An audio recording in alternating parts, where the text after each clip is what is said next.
Dewi Persik terang-terangan ngaku tak cinta dengan Ruli walaupun gajinya sampai 200 juta. Pasca diisukan putus dengan Ruli, kini Dewi Persik mengaku tak pernah mencintai pria yang berprofesi sebagai pilot itu. Menurut Dewi Persik, dirinya baru akan mencintai seorang yang akan menjadi suaminya kelak. Namun jika hanya sebatas pacaran atau bertunangan, Dewi Persik mengaku belum bisa mencintai. Menurutnya, dirinya memang jarang bertemu dengan Ruli, apalagi aktivitas tunangannya itu sangat padat. Biasanya Ruli datang ke rumahnya ketika sedang tidak ada jadwal penerbangan. Menurut Dewi Persik, dirinya terakhir bertemu dengan Ruli tepat seminggu yang lalu ketika calon suami itu libur bekerja. Dewi Persik saat itu berada di pesta pernikahan anak Hotman Paris mengaku ingin segera menikah. Ia mengaku ingin hidup bahagia seperti pasangan lainnya. Menurut DP saat ini, dirinya lebih nyaman dengan kesendirian saat ini.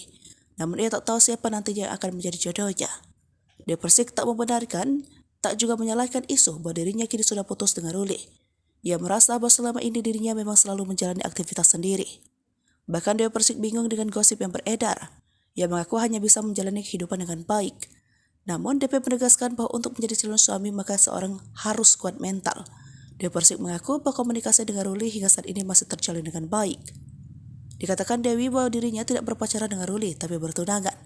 Bahkan Dewi Persik tak tahu dari siapa isu pisahnya Ruli yang beredar. Ia mengaku tak bisa membuat seorang bertahan dengan dirinya. Secara tak langsung, DP mempersilahkan Ruli untuk pergi dari kehidupannya. Kalau nggak nyaman ya silakan, kalau dia merasa nyaman ya bagaimana dia dengan orang tua aku, kata Dewi Persik.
Hai pemirsa Sri Popo TV, jangan lupa komen, like, dan subscribe, serta tonton terus berita-berita terupdate lainnya ya.